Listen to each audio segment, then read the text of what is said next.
Hey, turn in your Bibles to First Peter, the book of First Peter, if you would, or turn on your phone and go to it on your phone app or whatever you do to look at the Bible. I'm going to jump right into it. We're in the series called The Outsiders, going through First Peter. And the Apostle Peter, as we said last week, he's writing to a group of Christians who are trying to live out their faith when they're under the sort of stage 5 persecution, which is the harshest kind of persecution. It was during the time of an emperor named Nero. Nero reigned for 5 years. He was pretty unstable mentally. You might have heard one of his more famous things is he decided to burn down the city of Rome. He decided that he wanted to burn it down and build a bigger and better Rome as sort of a testimony to himself. But the people weren't down with that, and he was having a hard time getting people to rebuild it. So he needed somebody to blame it on, and so he literally blamed the burning of Rome on the Christians. And that began what was a very inhumane period of physical persecution for the Christians. Horrible, horrible things. I was going to name a couple of them now, but I'm not going to. But just it was the most extreme thing you can ever think of. And not that we're experiencing that, but the question that we're asking ourselves as we are in a culture that oftentimes we're ridiculed, we're reviled as Christians. And so we're asking the question, how do we respond? Like, what do we do when people don't like what we believe? How do we respond when people call us names, when people mistreat us, when people try to marginalize our faith and say, hey, it's okay. If you want to be a Christian, that's great. Just keep it to yourself, right? Don't let it affect anything of how you live your life, but just keep it to yourself as long as it doesn't affect anybody else. Now, from my vantage point, there are a couple ways that churches and Christians often respond, neither of which are really biblically consistent. One response is just what we would call appeasement. It's just appeasement. You just say, okay, well, whatever. You go along with whatever the culture says. If it's in disagreement with the Bible, you find some way to change what the Bible says, but you just like whatever. Just go along with the culture. Appeasement. There's another approach which I think seems to be more common, and that's to kind of go on the attack. Like we just go on the attack, and Christians can get just really, really brutal, and we can have sort of this sometimes very prideful and self-righteous spirit. We just kind of want to beat people over the head with our standards. People that aren't Christians, we want to hold them to our standards, and then we wonder why they run away when we try to talk to them about the love of Christ. But there are many Christians that just feel like it's their job to berate people outside the church for not living up to God's standards, for something they never ever signed on to. And so we can see this attitude a lot on social media in our culture. Christians that are just on the attack, and they turn it into an us versus them sort of mentality, combative mentality, which is just not really the gospel. Then again, there are others who just, hey, whatever, just go along with the flow, whatever's popular, whatever's acceptable, it's all good. So what Peter's going to do, and especially today, he's going to give us a different strategy for how to think about this. And probably this is not new information to you. I hope it's not. But I think we need to live this way more often. So last week in the first message, we talked about how Peter reminds us that part of the struggle is just to remember that this is not our home. Like, this should not feel too comfortable. And that because of what we have waiting for us, because we have this inheritance in heaven that's kept for us, it's never going to perish, spoil, or fade, then we can just go through this life with a joy and a gladness about us that should mark our life. And this is one of the things that made Christianity so explosive in the first 3 centuries of the church. Because the Christians, they were focused on this greater destination that they were going to. They realized they were just foreigners and exiles. They were just journeying through this earth, but that they were destined for another place. And so non-Christian people would watch as these Christians, in the first couple centuries, they would watch these Christians just being literally killed by the lions. They'd sit in the grandstand, and they would watch as spectators, and these Christians would just be brought out into the arena. And you know what they were doing oftentimes when they were led into the arena? They were singing songs, they were singing hymns. And the people watching this are like, what do you do with that? So what happens?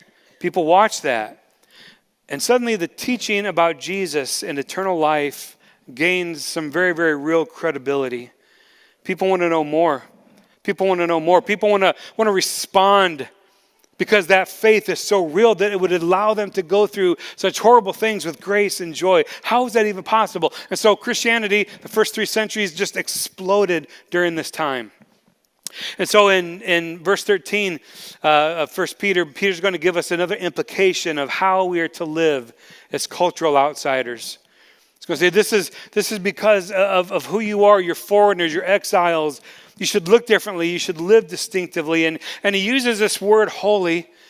We're going to talk about how he calls us to be holy as well as humble. Sometimes those two words don't go together, but in verse 13 he says, therefore with minds that are alert and fully sober, set your hope on the grace to be brought to you when Jesus Christ is revealed at his coming. So it says with minds that are alert, they're fully sober, meaning you're not stupid. You're not sleeping through this. You're not just sort of oblivious to what's going on. You're not unaware of the cultural challenges. You're not naive to the struggles that you're facing, he says, but just be alert, be aware of what's going on around you, and then intentionally set your mind on that day when Christ will return. Set your mind on the grace that will be yours. Verse 14, he says, and so as obedient children, do not conform to the evil desires you had when you lived in ignorance, but just as he who called you is holy, so be holy in all you do. For it's written, be holy because I am holy. And so he talks about this word holy, and he says, now don't conform to the evil desires you had when you lived in ignorance. And this word conform is the idea of a mold. He said, don't just get molded into the cultural shape. Don't let the world squeeze you into its form, into its mold. He said, don't just go along with whatever's happening around you. Don't believe just what everybody else believes because they believe it. Don't just do what everybody else does just because they do it. Don't just be all about what's accepted or popular. He says, that's not who you are. It's not who you are. He says, you are children of God awaiting the return of Jesus Christ. And so Peter says, here's the mold that you need to be about. And this is the mold of God, God's mold, the holiness of God.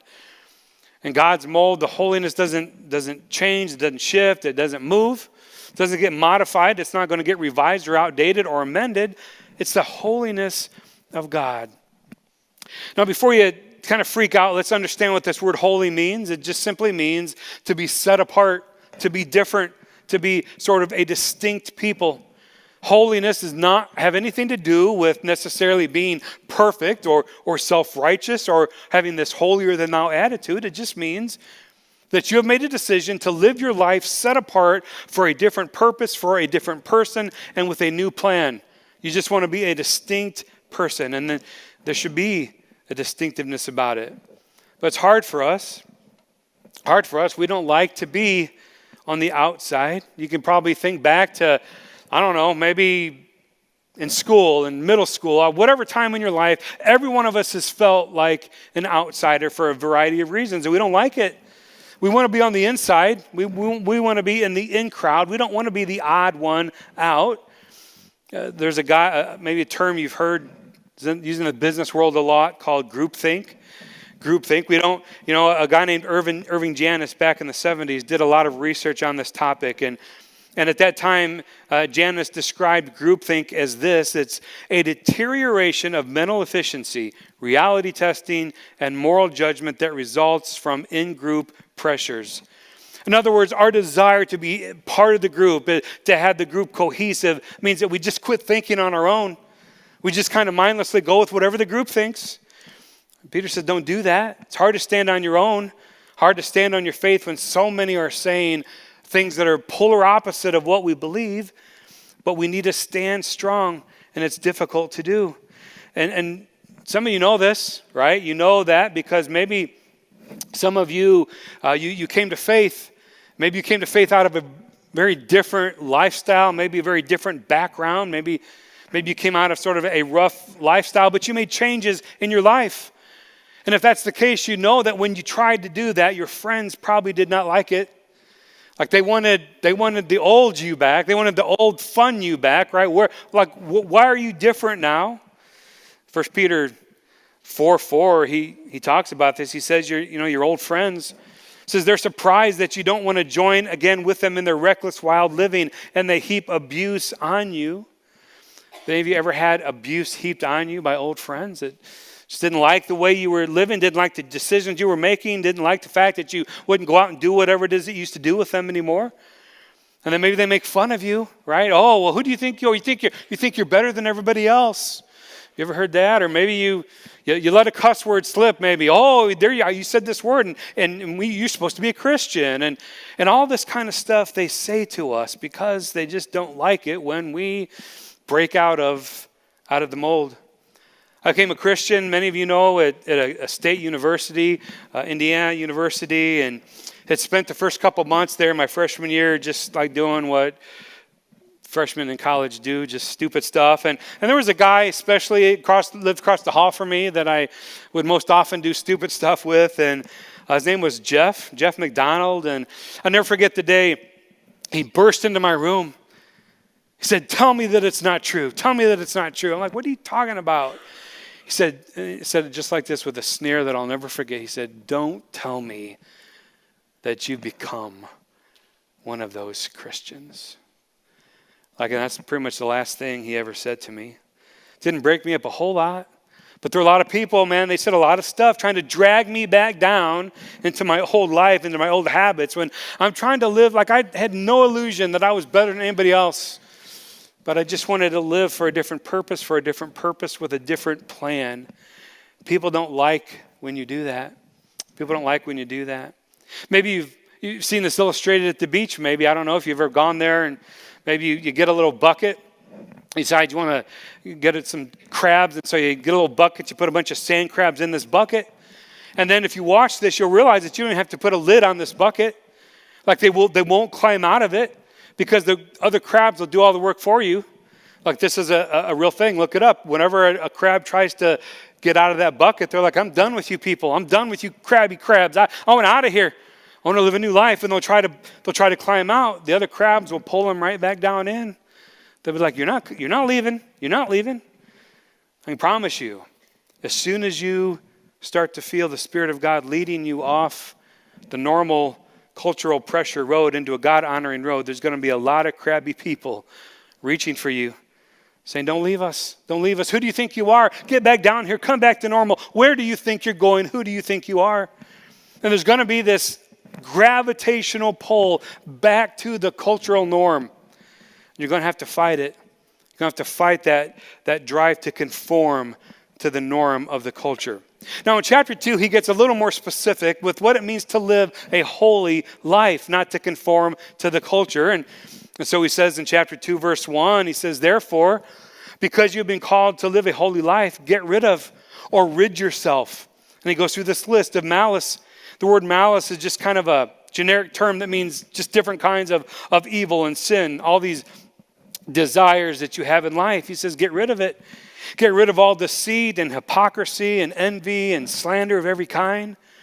He said, like newborn babies, crave pure spiritual milk, so that by it you may grow up in your salvation, now that you have tasted that the Lord is good. Now that you've seen that following God is truly the best way to live, like give up all that other stuff. And he says, so here's some things. Here's some things that you need to get rid of. But then in verse 2, he says, here are some things that you should crave. You should crave godliness so you can grow up. And he says, here's why. Now that you have tasted and seen that the Lord is good. Now that you've tasted and seen that the Lord is good. And so he's talking here to Christians. He's talking here to people who have seen that the way of God is better than the way of the world.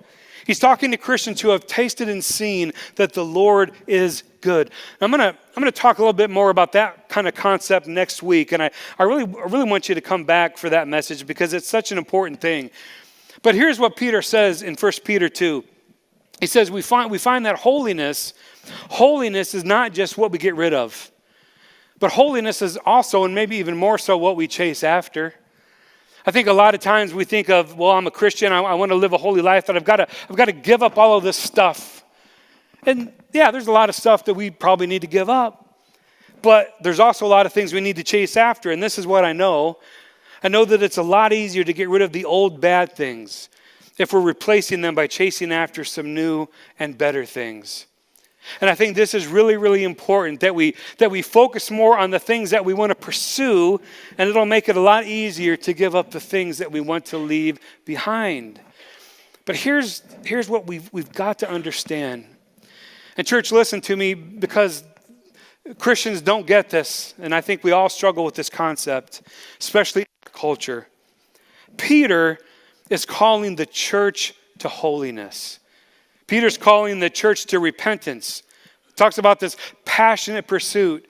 He's calling the church to holiness. He is not calling the culture out. He's calling the Christians out.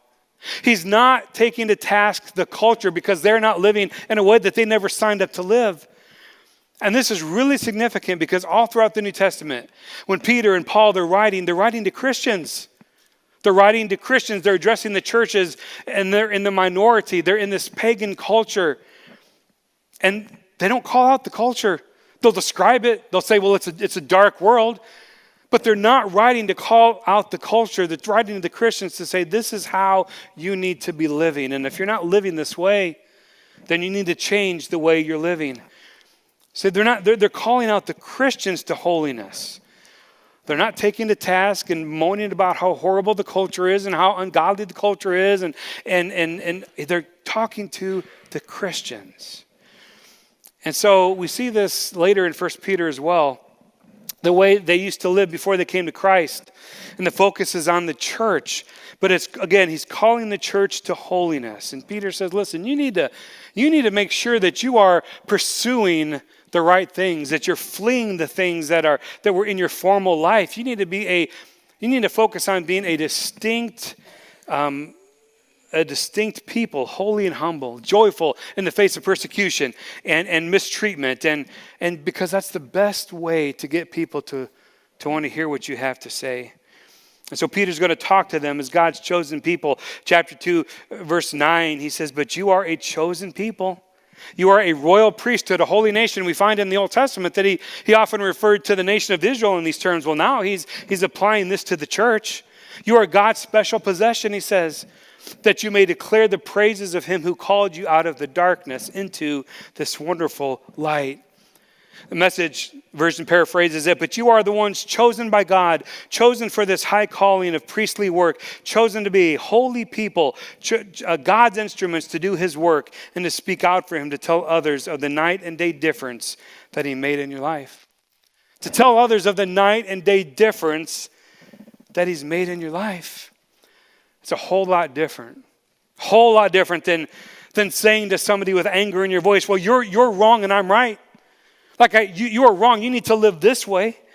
You say, no, here's the difference that God has made in my life. Let me tell you about it. I'm not perfect, but let me tell you what God has done for me.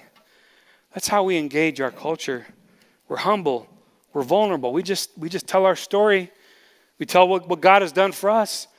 That's why he says a little bit later, he says, always be prepared to give an answer to everyone who asks you to give a reason for the hope that you have. But then he says this, do this with gentleness and respect. Just humbly tell your story. Well, I don't know, whatever, but this is what God has done in my life. We're not to go around judging the world. We're not to go around moaning about how horrible this culture is. We already know that. It's pretty evident. We're to concern ourselves with just being who God calls us to be. So Peter says, look, just clothe yourself with humility, no matter how they treat you, no matter how they respond to you, no matter how they react to you. You respond with humility and with love to the very best of your ability as the Holy Spirit helps you to do that. And so what we're saying is that holiness and humility, these things have to go together. They have to go together. And too often they just don't, and they haven't. And this is why more and more people do not want anything to do with Christianity. And the Apostle Paul, he gets on this too in 1 Corinthians chapter 5. He talks about that standard of holiness in the church. He says, look, but it's not your job to do that for the people outside the church, to judge them. He says it's not your job to judge people outside the church and hold them to standards they haven't agreed to. I say, well, Well, if we don't judge them, if we don't tell them everything that they're doing wrong, if we don't judge them, then who's going to do that? Well, God will, yeah. God's pretty capable of doing that. Now, it doesn't mean that we don't recognize stuff as sin, doesn't mean that we just accept everything as okay. As Christians, we need to discern which things are right and wrong biblically, what is sinful, what is not sinful, but we can do that without getting all uptight at somebody who isn't a Christian because they're not living up to a standard they never agreed to live up to. Does that make sense? And so it's not our job to judge those outside the church. And yet, how many times have I felt that judgmental spirit coming up in me? How many times have I looked on Facebook and literally almost get sick to my stomach to see the way that Christians arrogantly judge and condescendingly speak to people who aren't a part of the church? And we wonder, well, why don't you want to come to church? And there are people that they seem like this is their job in life. This is their mission, and they embrace it. They just walk around convicting coworkers and neighbors and entertainers and strangers of the fact that they're living in sin. And yet that's not their job to do that necessarily. Our job is to be the church, to be a holy, distinct, set apart people. It's to be a people who have tasted and seen that the Lord is good, and to live lives that reflect that reality. So that people who haven't experienced the good news, they might want to see it. They might want to taste of that. Paul says, listen, let's raise the bar for holiness within the church. And Peter again as well calls for us to live holy and humble lives so that people will see the difference, and then we'll have an opportunity. We'll have an opportunity to tell them about the night and day difference that God has made in our lives. So Peter continues in verse 11 of chapter 2, says, dear friends, I urge you as foreigners and exiles, abstain from the sinful desires which wage war against your souls. And then he says, I just want you to live such good lives among the pagans that even though they're going to accuse you of doing wrong, they're going to see your good works. And maybe they'll glorify God with us on the day that he decides to visit us. That's what's going to be attractive to people. Peter says the most effective way to approach and engage our culture is to live in such a way that people find that their prejudices against Christians aren't going to hold up. Christians are just all a bunch of narrow-minded, bigoted, hateful people. Like if we're not that, they're going to say, hey, I may not agree with everything that this guy says, but you can't argue with the fact that, man, they do some good things. They're loving people. Again, next Sunday, I got some great illustrations of how to flesh this out more. But this is basically what Peter's saying, that as the world becomes increasingly hostile, the church must become increasingly holy. Like that's the only thing that's going to speak to our culture. It's not our finger pointing, it's not our tongue clucking, it's not our post, it's not our tweet, it's love. That's what's going to do it. And revival is not going to happen from demanding that non-Christians start acting like Christians. Revival is going to happen not when we make it illegal for people to sin. Like that doesn't work. You just read the Old Testament. You look through the history of the church. But instead, revival is going to happen when Christians start living more like Christians. Then the world will start to take notice. Then we'll have an opportunity to say, hey, here's the difference that God has made in my life. And so maybe in this foreign land that we're just kind of temporary exiles in, we're just foreigners passing through. Maybe instead of giving up and giving in, maybe instead of declaring war, maybe we just sort of take the caustic, self-righteous, judgmental things off of our church signs, or maybe we take the combative bumper stickers off, or maybe we ditch the trite cliches. Maybe we quit ranting and raving on social media.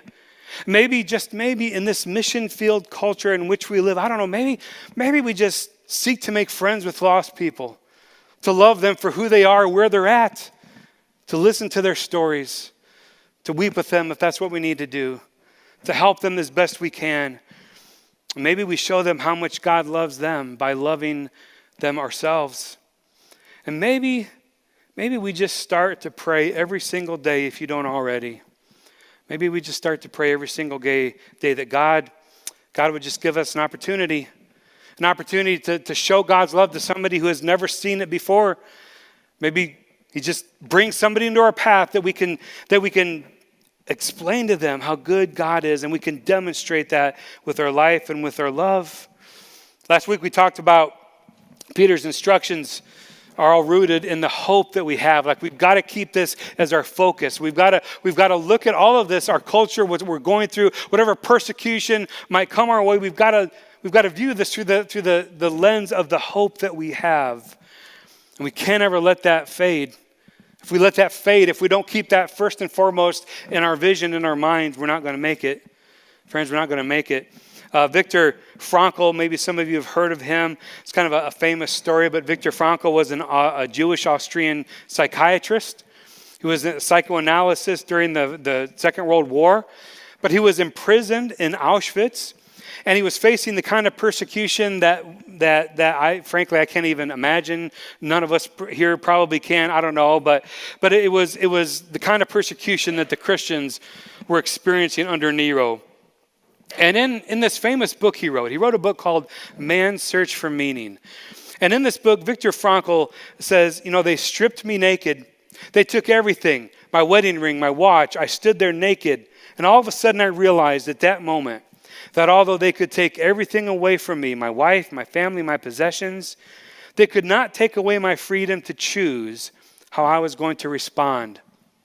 And obviously he survived the concentration camp, but he invented a whole understanding of psychoanalysis based on this simple thing that they can't force me to respond one way.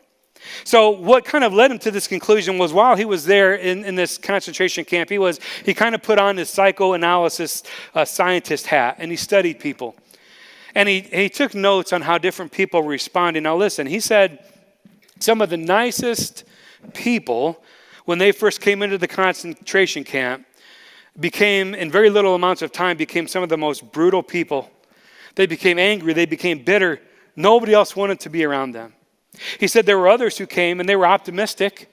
They were hopeful for a while, but then they gave in, and then they'd fight with each other. Then they would despair, and eventually they would just quit. And the way that looked like in that day and time was that they would refuse to do what the guards told them to do, and then they would just simply be shot. He said there were a number of people that would hold out hope that everything would return just to the way it used to be before the war, before they were put there, and they would try to be positive, and they would just think to themselves, they would just wait it out. They would wait it out, and one of these days they'll get their health, they'll get their family, they'll get their professional achievements. Everything will be just like it was. All would be restored. He said that was their hope, that things would go back to just being the way they were.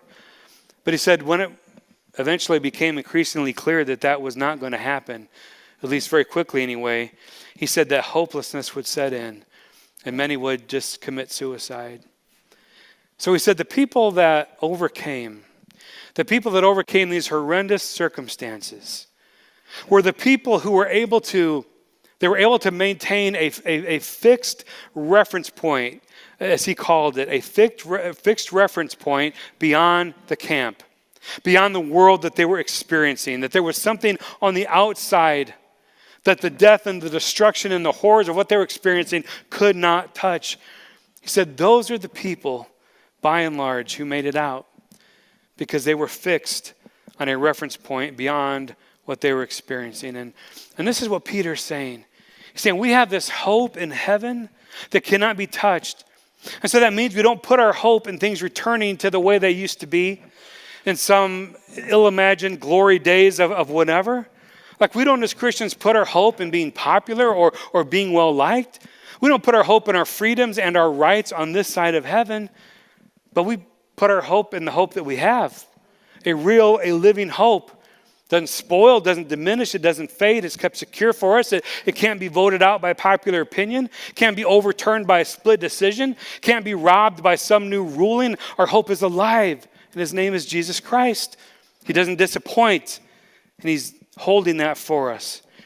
And so when we look at our challenges, when we look at our struggles, when we look at whatever negative things are happening because of our faith, we think about what waits for us. And it gives us strength, allows us to have joy.